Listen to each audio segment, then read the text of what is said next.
जय श्रीमन नारायण। आइए आज हम नए ग्रंथ की शुरुआत कर रहे हैं जिसका नाम वेदांत सार है। तो वेदांत पढ़ने की वेदांत का अर्थ क्या है? तो कहा वेदानाम अंतः वेदांता, कि वेदों का जो अंत है वो वेदांत है। पर वेदों का अंत क्या? तो कहा वेदों का केवल अंतिम भाग ही नहीं, वेदों में जहां जहां ज्ञान कांड की चर्चा करी गई है, जहां जहां उस ब्रह्म तत्व की चर्चा करी गई है, वह सब वेदांत है। अर्थात वेद के 3 कांड हैं। कौन कौन से?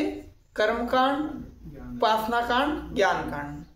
कर्म कांड में कर्म विधि बताई गई है कि, और उपासना कांड में उपासना मार्ग बताया गया है, और ज्ञान कांड में परब्रह्म परमात्मा का विवेचन करा गया है, बताया गया है वेदों में। तो कहा जो हम वेदांत पढ़ रहे हैं यह वेद का ज्ञान कांड है। वेदानामंता वेदांत। तो वेदों का जो अंत है ज्ञान कांड है, वही हम अध्ययन कर रहे हैं। उसी में अब देखो एकदम से तो हम कोई बड़े से ग्रंथ में प्रवेश, वेदांत शास्त्र में प्रवेश नहीं कर सकते हैं। कारण यह है कि अब देखिए हम नीचे छोटे पहली सीढ़ी में है, पहली सीढ़ी से हम अगर 100 सीढ़ी तक छलांग अगर मारेंगे तो हम गिर जाएंगे। तो हमको क्या करना पड़ेगा? किसी बड़े शास्त्र में प्रवेश करने से पहले उसके प्रकरण ग्रंथों का अध्ययन करना पड़ेगा। प्रकरण ग्रंथ तो वही वेदांत शास्त्र में प्रवेश करने से पहले वेदांत सार नामक इसके जो प्रकरण ग्रंथ है, वेदांत सार, वेदांत परिभाषा, पंचदशी इत्यादि, ये सब इसके प्रकरण ग्रंथों में हमको प्रवेश करना पड़ेगा। आइए हम इसका मंगलाचरण पढ़ते हैं। चलिए। अखंडम सच्चिदानंदम अवांग मनस गोचरम अवात्मानमखिलाधारम आश्रये भीष्ट सिद्धये। अखंडम है ना, अखंडम, अखंडम इत्यर्थ का सजाति विजाति स्वगत भेद शून्यम अखंडम। कहा जो सजाति विजाति और स्वगत भेद से शून्य है वह अखंड है। अब भाई ये सजाति विजाति और स्वगत भेद क्या है? तो कहा वृक्षस्य स्वगतो भेदा पत्र पुष्प फलादिवि वृक्षांतरा सजातियो विजातीय शिलादिता। वृक्ष में स्वगत भेद होता है। जैसे कि आम का वृक्ष ले लीजिए, तो आम के वृक्ष में उसके जो मोहर है वो अलग, उसका जो फल है वो अलग, उसकी जो डालियां हैं वो अलग, उसके पत्ते हैं वो अलग। पत्र पुष्प फलादिवि, पत्र पुष्प फल से उस वृक्ष को वो क्या करते हैं? अलग करते हैं। और क्या? और वृक्ष से स्वगतो भेदा, ये स्वगत भेद हमको पता चले। तो कहा परमात्मा इस स्वगत भेद से भी शून्य है। और सजाति भेद क्या है? सजाति अर्थात 2 वृक्ष ले लो, आम वृक्ष ले लो और जम्बू वृक्ष ले लो, है ना। आम का वृक्ष है और जामुन का वृक्ष है, इन दोनों में भी भेद है। कैसा भेद है? ये दोनों तो वृक्ष ही हैं, दोनों तो वृक्ष हैं, किंतु एक काय का वृक्ष है, आम का वृक्ष है, और एक क्या है? काय का है? जामुन का है। जैसे कि हम सब तो मनुष्य हैं, और हम सब मनुष्यों में भी हमारे अंदर ब्राह्मणत्व है, किसी के अंदर क्षत्रिय है, कोई वैश्य है, कोई शूद्र है, अलग अलग सब कोई तो मनुष्य है, पर वर्णों के साथ सब कोई अलग अलग। वैसे ही वृक्ष तो वो एक ही है, एक ही जाति के वृक्ष हैं, पर अलग अलग वृक्ष हैं, एक जामुन का है और एक आम का है। उसी प्रकार परमात्मा जो सजाति भेद से भी शून्य है। और विजातीय अर्थात क्या? तो एक वृक्ष और पाषाण, पत्थर और एक वृक्ष, इनमें क्या भेद है? विजातीय भेद। विजातीय भेद मतलब स्पष्ट आ रहा है कि एक लिविंग थिंग एक नॉन लिविंग थिंग, दोनों में हमको भेद समझ आ गया। आगे सच्चिदानंदम, सच्चिदानंद। अब कहा उस परमात्मा को सच्चिदानंद कहा गया। सच्चिदानंद बोलो उसकी परिभाषा करी तो सत्य, ज्ञान, चैतन्य, आनंद। सत्य क्या है? तो कहा जो त्रिकाला बाधित नहीं, अर्थात वो जो सत्य स्वरूपी परमात्मा है वह भूतकाल में भी था, वर्तमान काल में भी है और भविष्य काल में भी रहेगा।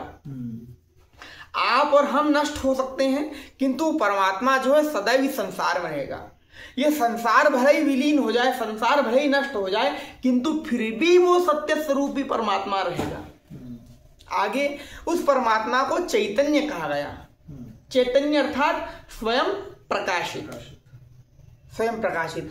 अर्थात जैसे कि हम सूर्य के सामने वो दिया लेकर जाएंगे, तो क्या दिया वो सूर्य को प्रकाशित कर पाएगा? क्या नहीं कर पाएगा ना, क्योंकि सूर्य जो है वो समग्र ब्रह्मांड को प्रकाशित कर रहा है। उसी प्रकार वो चैतन्य स्वरूपी परमात्मा हम सभी प्राणियों के अंदर आत्मा के रूप में, चैतन्य के रूप में विद्यमान है, आत्मा के रूप में विद्यमान है। वही चैतन्य स्वरूपी परमात्मा का वर्णन करना है कि वो परमात्मा हर किसी के अंदर है। और क्या? आनंद। आनंद क्या?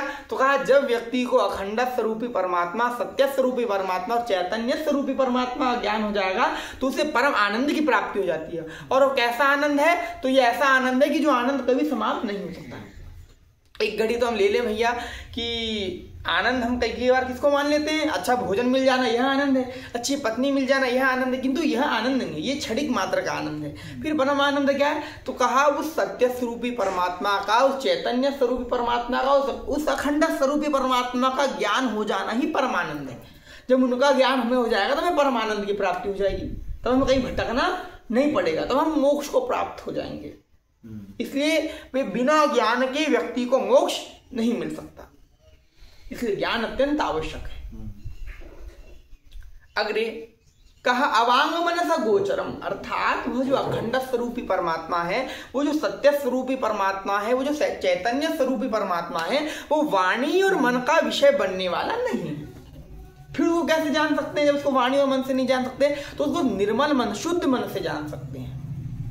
और आत्मानम अखिलाधारम, अरे भाई जब आपने ग्रंथ की रचना करी तो आपको सरस्वती जी की वंदना करना चाहिए, आपको गणेश जी की वंदना करनी चाहिए। आत्मानम अखिलाधारम, आप आत्मा की वंदना कर रहे हैं, क्यों, तो कहा लेखक को जब ज्ञान हो गया उस अखंड स्वरूपी परमात्मा का, उस सत्य स्वरूपी परमात्मा का, उस चैतन्य स्वरूपी परमात्मा का और उस आनंद स्वरूपी परमात्मा, और कैसा परमात्मा, जो वाणी और मन का विषय बनने वाला नहीं है, तो आत्मानम अखिलाधारम, उसको पता चल गया कि उस परमात्मा में और इस आत्मा में कोई भी भेद नहीं है, ये दोनों एक ही। आत्मानम अखिलाधारम, अखिलाधारम का अर्थ क्या, आकाशादिनाम प्रपंचस्य आधारः, जो आकाश आदि के प्रपंच का आधार है, जिसके द्वारा ये समग्र ब्रह्मांड प्रकाशित है, उस परमात्मा की आश्रय भीष्ट सिद्धाय, मैं शरणागति ग्रहण करता हूँ। आश्रय क्यों शरणागति, अभी आप कोई ग्रंथ लिखेंगे तो आपकी क्या अभीष्ट प्राप्ति होगी कि आप जिस ग्रंथ की रचना कर रहे हैं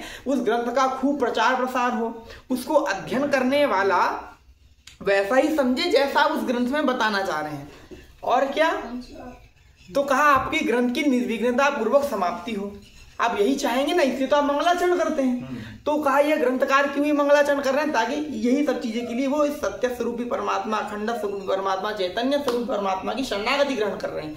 आश्रय भीष्ट सिद्धाय, अपनी अभीष्ट की प्राप्ति के लिए उसका शरणागति ग्रहण कर रहे हैं। तो आज की कक्षा में बस इतना ही। सभी भक्तों को जय श्रीमन नारायण। नमः परमात्मा।